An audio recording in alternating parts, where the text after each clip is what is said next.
For most of the 20th century, fame had a physical address. It lived behind the gates of movie studios, inside television networks, recording companies, newspapers, and publishing houses. Beyond those walls, a small number of executives, producers, agents, editors, and casting directors decided which faces would enter the public imagination and which would remain invisible. Talent mattered, beauty mattered, discipline mattered, but none of them guaranteed access. An actor could spend years waiting outside an audition room. A musician could perform in clubs night after night and never reach a national audience. A writer could create something extraordinary, only to have a manuscript disappear beneath a pile on an editor's desk. The old system was not entirely irrational. Studios had limited schedules. Television had limited channels. Record stores had limited shelves. Newspapers had limited pages. Someone had to choose. But that scarcity gave extraordinary power to the people who controlled the doors. They did not simply discover celebrities. They shaped culture. They helped decide what beauty looked like, what success sounded like, which stories deserved attention, and which people the world would learn to recognize. For millions of outsiders, fame was not merely difficult, it was structurally distant. Then the internet began to erase the distance. Suddenly, a camera no longer needed to belong to a studio.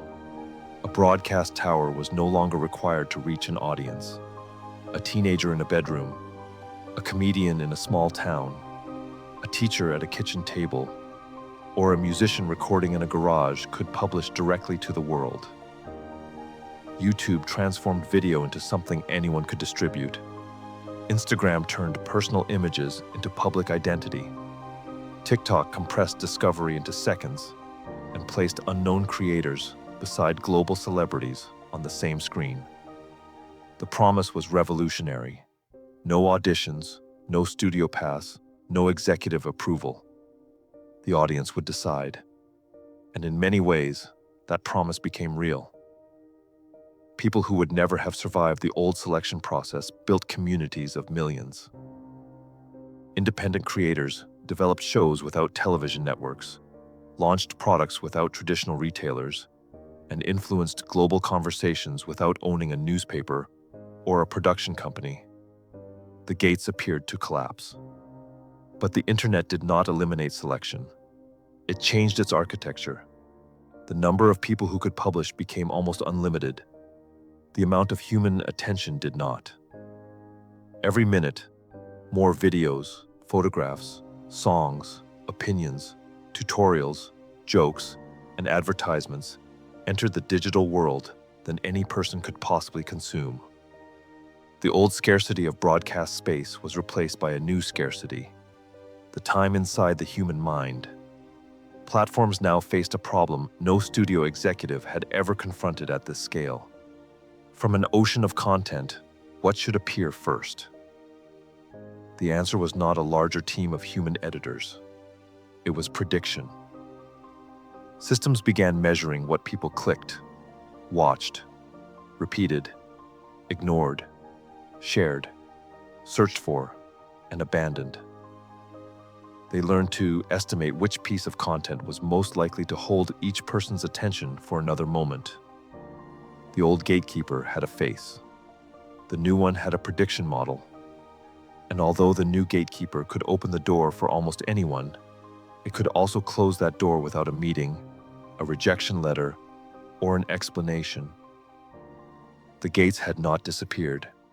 They had become invisible. Open a social platform and the screen appears effortless. One video follows another. A familiar face appears beside a stranger. A news clip is followed by comedy, music, outrage, beauty, fear, advice, and advertising. The sequence feels natural, almost accidental. It is neither. Behind the screen, recommendation systems are constantly ranking possibilities. They are not asking only what is popular. They are estimating what a particular person is most likely to watch, respond to, or continue exploring at a particular moment. TikTok publicly explains that its recommendations may be influenced by user interactions, information about the content, and information about the user. Likes, shares, comments, completed videos, skipped videos, sounds, hashtags, language, location, and device settings can all become signals. For many users, TikTok says interactions, including watch time, are generally weighted more heavily than other factors. This means that a pause can become data. A replay can become data. Even the decision to leave can become data. Meta also describes artificial intelligence as central to ranking content across its platforms. The purpose is personalization, to predict what each person will find relevant, and to arrange an enormous supply of posts into an individual feed. The algorithm is not a conscious judge. It does not admire talent, hate creativity, or understand truth in the human sense. It optimizes according to objectives and signals designed by people inside a company. But the consequences of those predictions are deeply human. For a viewer, recommendation can determine what feels important, normal, beautiful, dangerous, or popular. For a creator, recommendation can determine whether months of work reach millions of people or almost no one.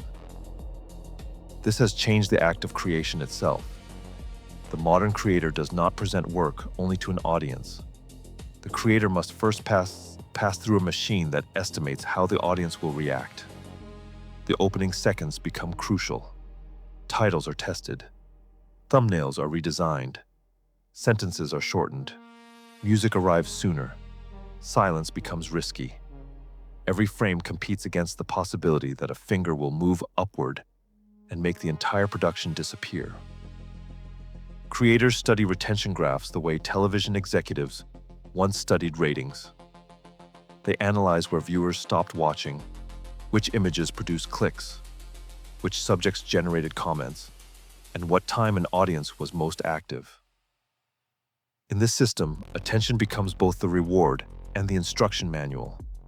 A successful video teaches the creator what to make next.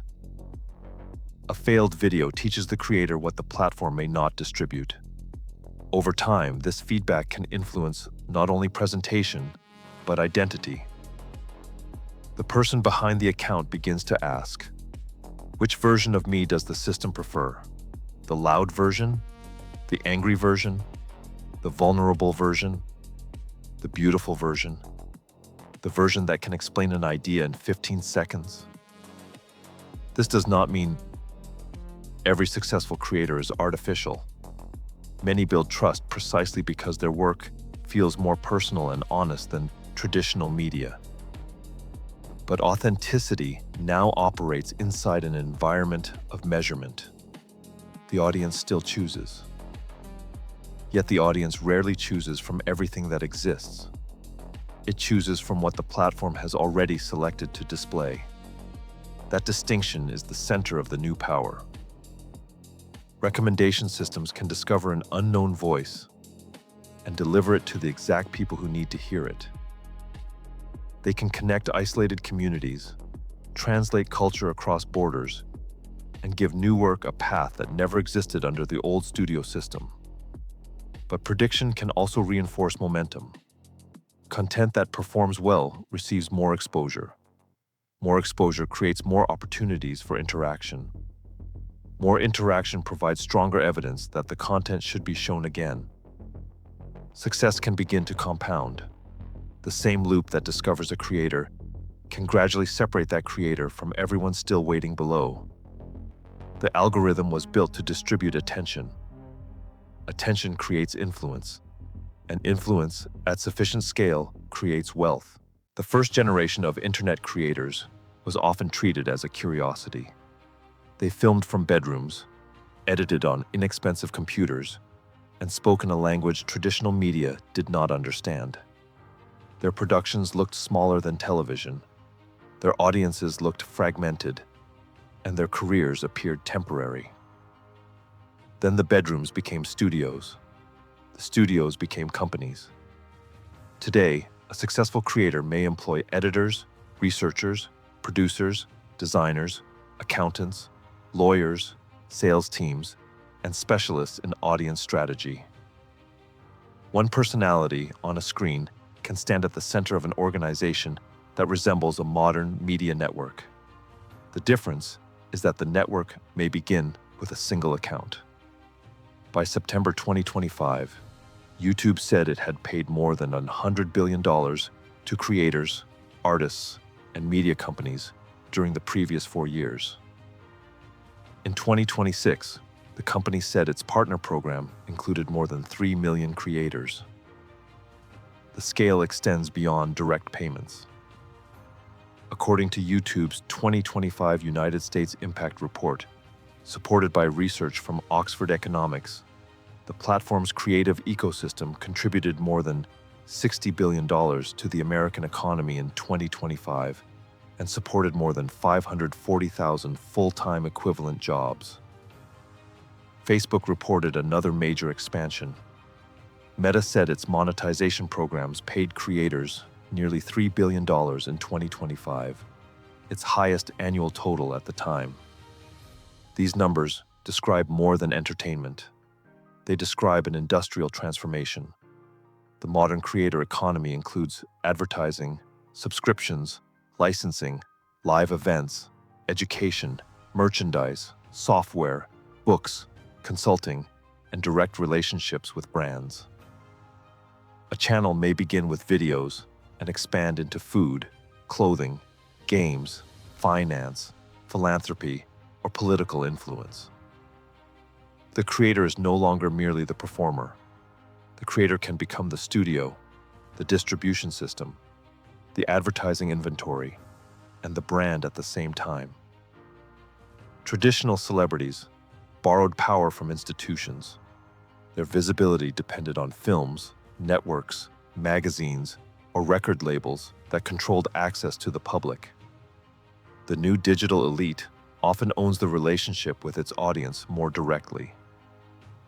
Followers return not only for a program, but for a person. Trust can become portable across formats and products.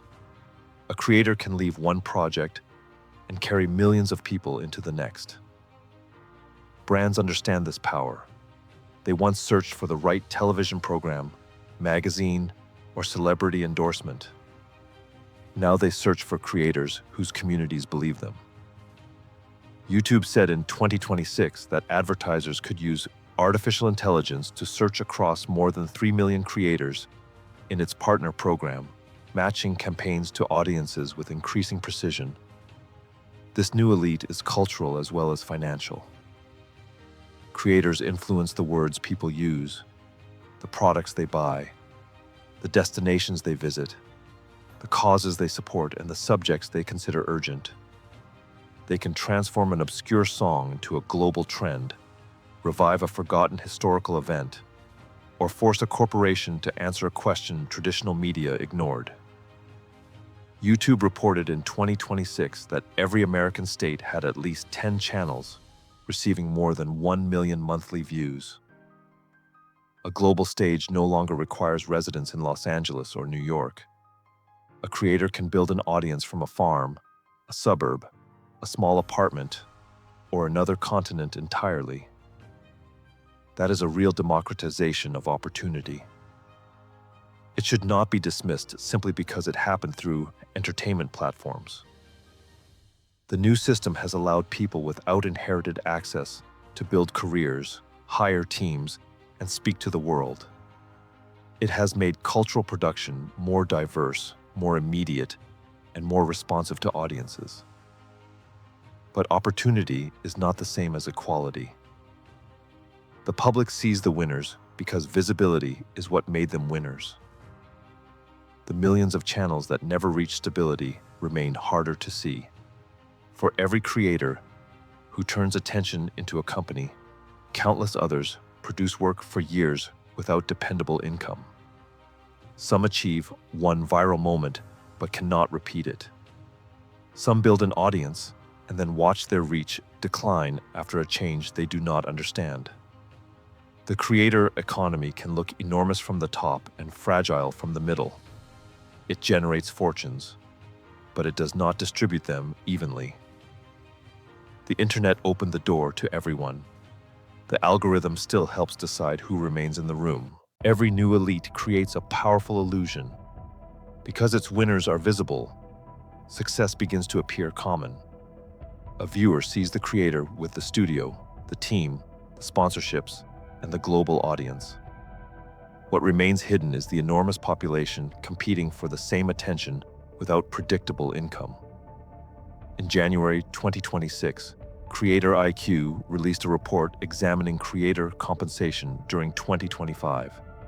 Its findings revealed a market that was growing quickly and concentrating at the same time.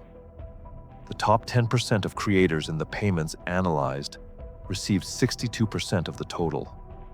In 2023, that group had received 53%. The top 1% alone received 21%. The difference between the average and the median was even more revealing. The average payment per campaign was approximately $11,400. The median was only $3,000.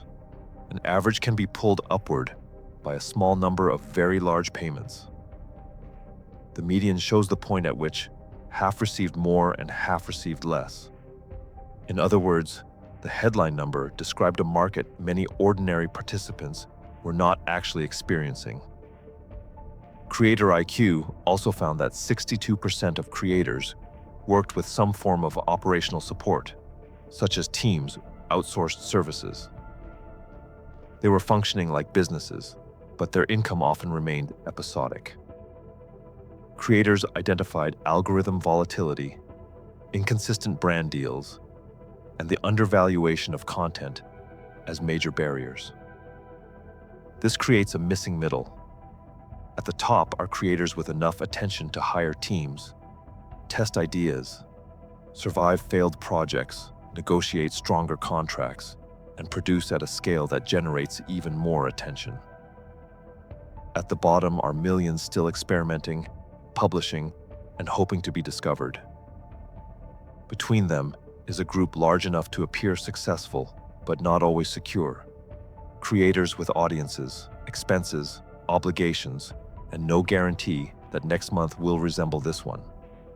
The pattern may be deeper than any single platform. A study by Ilan Strauss, Zhang Koyang, and Mariana Mazzucato, revised in July 2026, analyzed Patreon earnings connected to more than 104,000 creators across data from 2018, 2021, and 2024. Patreon offers relatively little native discovery.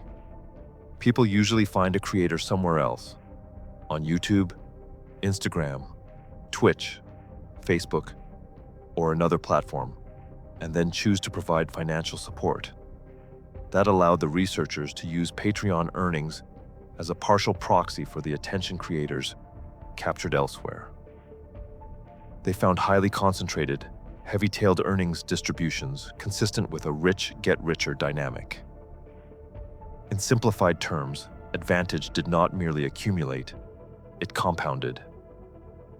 The researchers also found evidence of a weakened creator middle class on platforms with more concentrated earnings patterns. But the study included an essential warning. It did not prove that recommendation algorithms alone caused the inequality.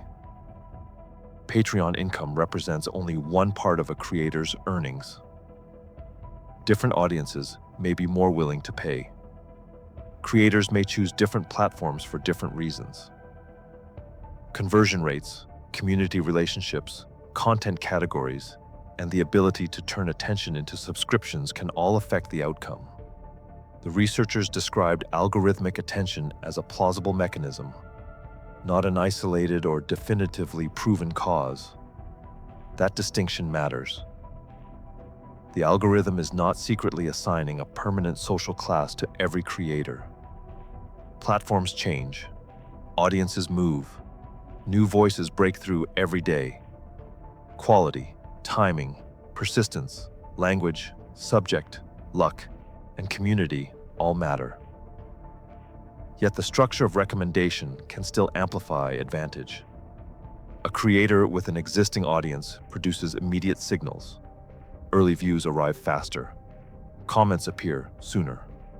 Fans search for the name directly. Brands create additional exposure. Other creators collaborate.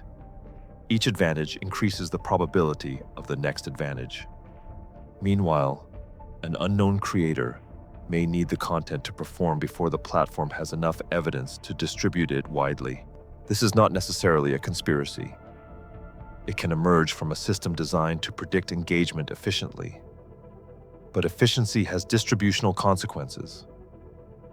When recommendation concentrates on what is already likely to succeed, the safe decision for the machine can become the unequal result for the market.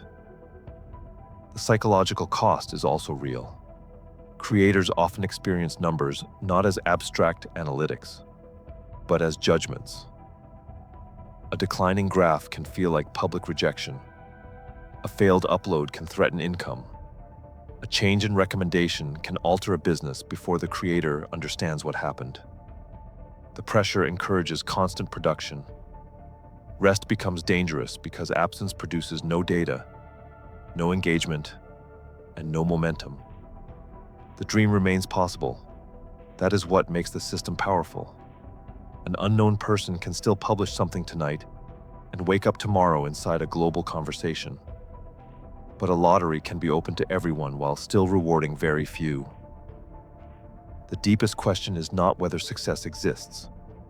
It is whether a culture should depend so heavily on systems that distribute opportunity without being fully visible to the people whose lives they shape. And the next transformation may make that question even harder, because soon, entering the new elite may not require being human at all. For most of history, fame required a person. The face could be carefully managed. The biography could be edited. The public identity could differ radically from private reality. But somewhere behind the performance was a human life. That assumption is beginning to weaken. Virtual influencers are digital personas, created through computer-generated imagery, artificial intelligence, or a combination of technologies. They can have names, faces, personalities, histories, opinions, songs, friendships, and commercial partnerships. They can appear to travel without boarding a plane. They can wear clothing that does not physically exist. They can publish in multiple languages, remain visually consistent, and operate through teams that never appear on camera. Research published in the Journal of Business Research describes brands as increasingly interested in these personalities because they can be scalable, adaptable, and perceived as safer to manage. But a virtual personality is never truly independent of human interests. Someone designs the face, someone defines the voice, someone chooses the message, someone receives the money. The audience may develop a relationship with the character while knowing almost nothing about the people or organization controlling it. This is not entirely new. Fictional characters have sold products and shaped culture for generations. Animation, mascots, and carefully constructed celebrity images all blurred the boundary between person and performance. What is new is the possibility of continuous interaction. A synthetic personality can be updated in real time, respond to trends, speak directly to followers, and generate new content at a speed no traditional fictional character could match. As generative systems improve, the distance between a controlled digital character and an apparently autonomous public identity may become difficult to recognize. At the same time, human creators are adopting artificial intelligence throughout production. AI can suggest ideas, translate speech, generate images, summarize research, edit video, analyze audience behavior, and help brands search through millions of potential partnerships. The line between human creator and artificial creator will not be clean. Most of the future may be hybrid. A real person may use an artificial voice in another language. A small team may control a digital face. A company may operate several personalities. A human creator may license an appearance that continues publishing while the person is asleep, or long after the person has stopped participating. The economic attraction is obvious. A synthetic figure does not age unless its owners choose. It does not demand privacy. It does not have an unpredictable childhood, a private crisis, or a personal opinion that conflicts with a campaign. But this control creates a different kind of risk. When a human influencer recommends something, the audience can ask whether the person believes the message. When a virtual influencer speaks, belief may not exist at all. There may be only strategy. The central problem is not that artificial personalities are automatically deceptive. Many are clearly presented as fictional and can be creative, entertaining, and culturally meaningful. The problem begins when the system hides responsibility. Who wrote the statement? Who selected the target audience? Was the personality designed to appear young, vulnerable, rebellious, or trustworthy because data suggested that identity would sell more effectively? And if a synthetic figure spreads false information or manipulates an audience, who is accountable? The platform, the brand, the model developer, or the invisible operators behind the face? Governments have begun to recognize that algorithmic power cannot remain entirely private. In the European Union, the Digital Services Act introduced transparency and accountability requirements for large platforms. These include standardized transparency reports, information about recommendation systems, risk assessments, audits, and pathways for qualified researchers to access data needed to study systemic risks. These rules do not make algorithms simple. They do not reveal every line of code or eliminate inequality. But they establish an important principle. Systems that organize public attention at enormous scale can be questioned. That principle may define the next era. Algorithms have created extraordinary possibilities. They have discovered voices the old institutions would have ignored. They have allowed independent teachers, artists, historians, filmmakers, musicians, and small businesses to reach audiences across borders. They have helped people find communities that did not exist in their physical surroundings. The answer is not to romanticize the old gatekeepers. Hollywood was not fair simply because its decisions were human. Television was not democratic simply because its schedule was visible. Returning all cultural power to a handful of studios would not restore equality. The challenge is to protect the openness of the new system without pretending that openness alone guarantees fair outcomes. Platforms can provide clearer explanations. Researchers can study distributional effects. Regulators can demand accountability without choosing which ideas deserve popularity. Creators can build relationships that extend beyond a single feed. Audiences can seek voices deliberately instead of accepting every recommendation as a neutral reflection of the world. The new elite is not defined only by money. It is defined by the power to be seen, to be trusted, and to shape what other people believe is worth seeing. That power once belonged mainly to studios, networks, publishers, and record labels. Now it is shared among creators, platforms, advertisers, audiences, and increasingly, artificial personalities. The structure is more open than before. It is also more difficult to see. Proverbs 22:1 reminds us that a good name is worth more than great riches. In an age when visibility can be engineered and identity can be manufactured, that distinction becomes more important, not less. Fame is the number of people looking at you. A good name is what remains when they understand who you are. So what did the internet truly create? A democratic stage where anyone can rise. or a new hierarchy governed by systems most people will never inspect? Did algorithms democratize fame, or simply build a new elite that no one can see? Tell us what you think in the comments.